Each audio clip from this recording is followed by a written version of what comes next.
So hello mga boss, Louie Toribio, isang CAD operator. So ang gagawin natin ngayon mga boss is tuturuan ko kayo kung paano kumuha ng truss diagram ng iyong mga roofing mga boss. So sobrang dali lang to mga boss kasi gagamit tayo ng SketchUp para mas mabilis natin mag-gets yung kukunin nating truss diagram. So pag hindi patagalin pa mga boss, simulan natin. Intro muna tayo.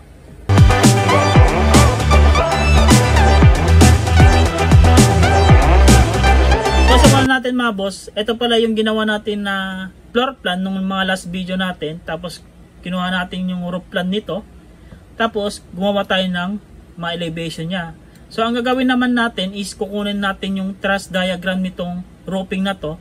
So ang ginawa ko mga boss, gumawa na ako ng roof beam plan nya mga boss. Ito yan. So ang gagawin lang natin mga boss, itong roof beam na to is i-import natin dun sa SketchUp. Paano ba mag-import ng AutoCAD to SketchUp? So madali lang mga boss, ang gawin nyo lang is WB, enter, pick a point, pick natin dito, tapos select object, select natin tong beam natin, roof beam natin mga boss, enter, tapos palitan natin yung measurement natin. So ang measurement ko dito mga boss na ginamit is mm. So, papalitan natin siya din ng mm. Yan. Tapos, click nyo to para may i-save doon sa files nyo. So, pag nag-save kayo mga boss, i-save nyo doon sa mas mabilis nyo makita. So, dito ko na lang nilagay sa download mga boss. Tapos, save natin. Okay. Kasi sinave ko na kanina. So, next natin mga boss is pupunta tayo dito sa SketchUp. Tapos, import natin yung sinave natin na roof beam mga boss. File, import, tapos ito, import natin, tapos close. Ito na yun mga boss. Oh. Yan. So ang gagawin lang natin, kukunin lang natin tong roof nito. So ilalak lang natin to. Lock. Yan, nakalak na siya para hindi siya magalaw. So maglalay lang tayo dito. Yan. Dito. Yan. Yan. Tapos yan. Tapos yan. Yan. Tapos, i-highlight lang natin to mga boss. Highlight natin to. Kung wala pa kayo pala dito sa 100-bit tools mga boss, ang gawin nyo lang dyan is, punta kayo sa Google. Yan. Search nyo lang to extension warehouse.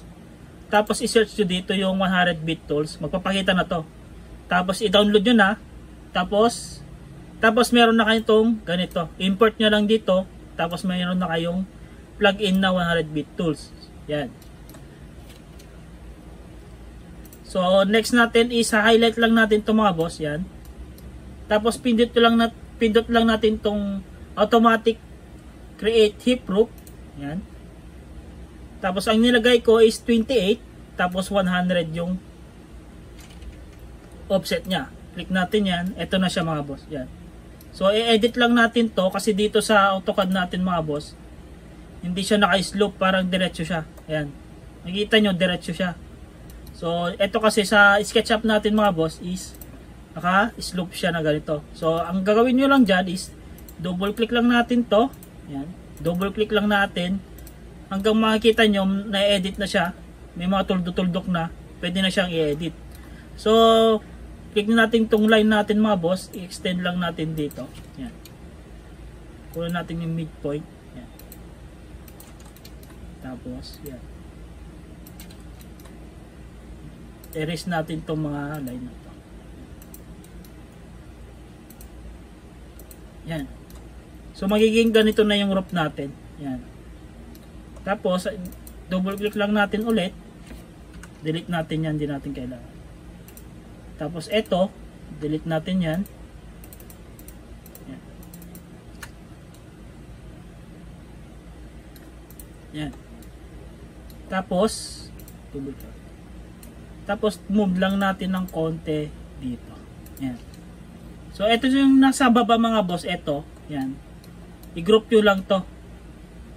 So pindot nyo lang tong ito. Kung hindi nyo makikita to mga boss, yung styles nyo, ang gawin nyo dyan, dito lang kayo, ay punta kayo sa bakante, right click, tapos i-check nyo tong style. Yan. Meron na kayong ganito. So, pipindot lang natin yung x-ray natin mga boss para makita yung sa loob. Para pag gumanon tayo, pag nag-tap tayo mga boss, nakikita natin dito itong nasa loob. So highlight natin yung nasa loob, yan. Tapos i-group lang natin to, make group, yan. So i-move lang natin siya mga boss doon sa edge ng group natin. Move natin siya. Yan. Ayan siya mga boss, magiging ganyan siya. So ito kasi yung pinaka, etong nasa baba mga boss, ito yung pinaka-top ng beam nyo. Kung makikita natin dito sa CAD, ayan, ito yung pinaka-top ng beam. Yan. Kasi may slope pa siya pababa. Ayan. So, ito yung nakikita nyo dito sa SketchUp. Ito yun.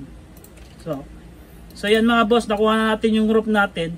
So, ang gawin naman natin, kukunin natin yung truss diagram nito. So, madali lang naman kunin ito mga boss.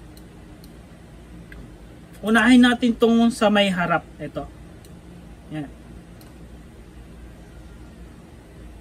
Punta lang kayo dito sa tape measure. Ito. Click natin yan. Kulang tayo ng reference line natin. Dito. Yan. May truss tayo dyan. Yan. So, pag yung truss natin mga boss, mag-line tayo dito. Ito yung pinaka-truss natin.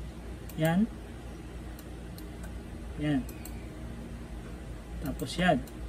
So, extend nyo lang dito pababa. Yan. Tapos dito. Yan. So makikita nyo mga boss is i-group lang natin to. Highlight nyo yan. Tapos make group. Yan.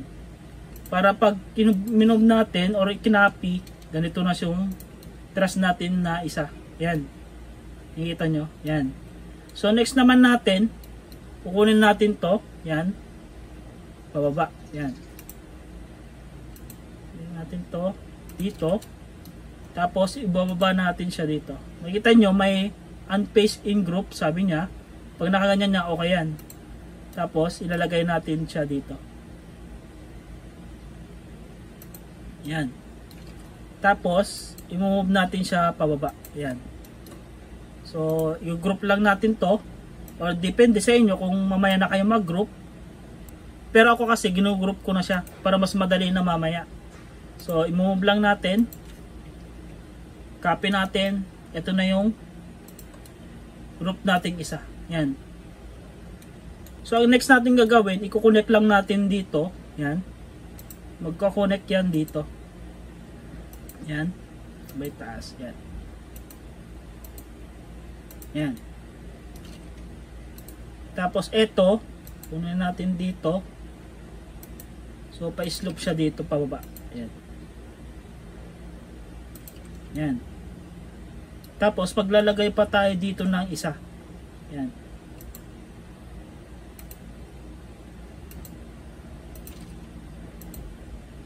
Yan.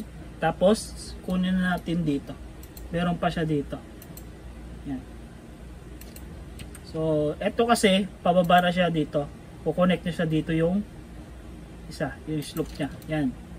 So, kung makikita natin, pag kinapi natin ito mga boss, yan. So may slope pa siya dito. Yan. So pag kinapi natin ito mga boss, highlight natin to. Try natin copy. So magiging ganyan na siya. Yan. Highlight natin to. Release natin yan. Ito yung para dito. Yan. So kukunin lang natin lahat mga boss. Ito. So ito. Lagay tayo ng reference natin dito na line. Click natin dito, papunta dito. Yan. Tapos ilaline natin siya dito. Line, pababa. Tapos ito, yan, intersection, taas lang natin. Yan. Tapos ito naman, di ba, pa-slope na, i-slope nyo lang ganyan. Slope nyo yan, connect nyo lang dito. Yan. Connect nyo yan. Yan. So, meron pa tayo ditong truss dito mga boss. Sa may gitna. Yan. So, slope natin. Tapos, connect natin doon. Yan. So, next natin. Ito. So, maglalagay tayo ng truss dito.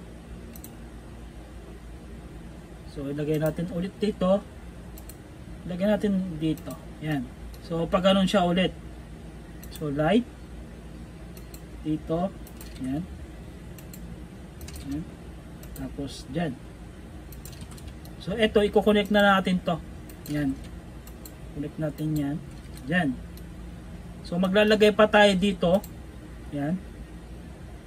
Ng truss. Yan. Tapos, pababa nyo ulit. Tapos, ito naman, meron pa dito. Yan.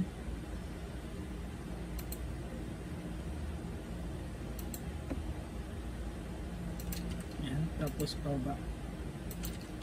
So, yan. So, ito, magkukonect siya dito. Yan, pataas. Yan. Tapos, yan. So, ito, magkasama tong truss na to. Nakikita natin. Sama natin to. Make group. So, makikita nyo, move natin siya. Control C. Yan. Pag ganito na siya mga boss. Yan. So, double click natin to. Erase natin to. Tsaka ito. Magiging ganyan yung makikita nyo. Kasi, ito, parang putol dito. Kaya pinataas natin siya. Yan. Tinaas natin siya. Tapos, kinonect lang natin dito sa may taas niya. Yan. So, same din dito mga boss. Yan. Ilagay natin dito. Yan. Tapos, dyan. So, makikita nyo, itong slope niya mga boss, kukonect na lang dito. Yan. Pag ganyan siya. Nakakorek siya ng ganyan. So, next natin, kunin natin to. Yan. Tapos yan. Pababa. Ulit. Yan. So, maglalagay tayo ng truss pa dito mga boss. Yan. Dito. Yan. Taas natin siya. Yan. Lalagay tayo dito. Tapos, yung slope niya. Yan. So, maglalagay ulit tayo dito mga boss. Yan. Click mo dyan. Tapos, pababa. Yan. So, maglalagay ulit tayo dito mga boss ng truss. Yan.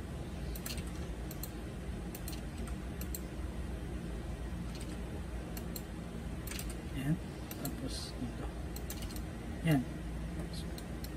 Tapos, next natin, lalagay ulit tayo dito. Yan. Tapos, slope pababa. Yan. Tapos maglalagay ulit tayo dito sa may gitna, may truss dito. Yan. Yan. Tapos yan. So ito, maglalagay ulit tayo dito kasi sobrang layo yung space niya. Kung wala tayong nilagay na truss ulit dito. So maglalagay ulit tayo dito. Sa may gitna niya, yan. Tapos yan. Tapos baba natin. Bababa. Yan. So meron pa dito. Tapos click natin yan. Tapos yan. So delete lang natin itong mga line para hindi tayo mahilit. Delete nyo lang itong mga line mga boss para hindi kayo malito. Yan. So ito na yung pinaka-truss natin. Delete muna natin to. Yan. So makikita natin mga boss, itap nyo lang to. Tap. Ito na yung pinaka-truss natin. Para hindi siya naka-perspective mga boss, pag nagtatap kayo, punta kayo dito sa camera. Yan. Pindot nyo itong parallel projector. Yan. Click nyo yan. Ito na yung pinaka-truss diagram natin. So nakuha na natin yung mga truss diagram natin. Yan. Magiging ganan nyo sa mga boss. Yan. Yan. So magiging ganyan na siya mga boss. Oh. Yan. So pag tinidin natin siya, camera, i-perspective lang natin. Yan. Tapos i-hide lang natin itong mga boss para makita natin yung ginawa nating truss. So hide lang natin. So magiging ganyan na siya mga boss. Ito na yung pinaka truss ng roofing nyo. So meron pa naman kadugtong to mga boss. Tatapusin natin hanggang may details natin yung truss diagram natin mga boss. Para ma-import natin doon sa AutoCAD natin mga boss. Part 1 pa lang naman to.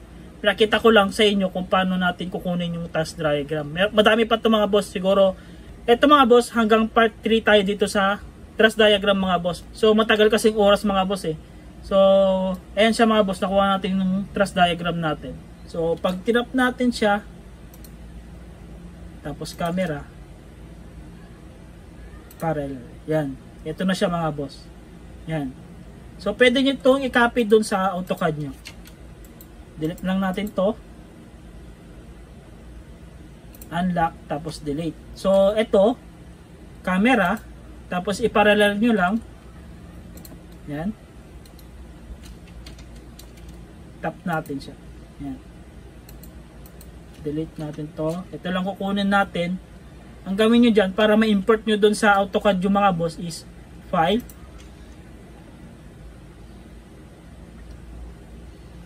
export, tapos 3D graphics, yan, tapos AutoCAD, click nyo tong AutoCAD DWG, yan, tapos pindot natin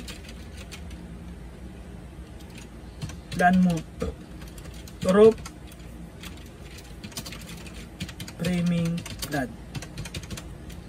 tapos export natin. So punta tayo dito sa AutoCAD mga boss, tapos open lang natin itong sinave natin na rope framing plan mga boss, double click lang natin, ito na siya mga boss oh. So highlight lang natin ito mga boss, Control C, tapos punta tayo dito, Control B, yan. So kukunin natin yung details nito na sa next video natin mga boss. So hanggang dito na lang mga boss. Sana meron kayo natutunan dito sa video na to. So meron pa naman tong part 2. Hanggang part 2 mga boss. Hanggang may details natin yung group. Test natin yung group natin mga boss. So hanggang dito lang mga boss. Paalam na.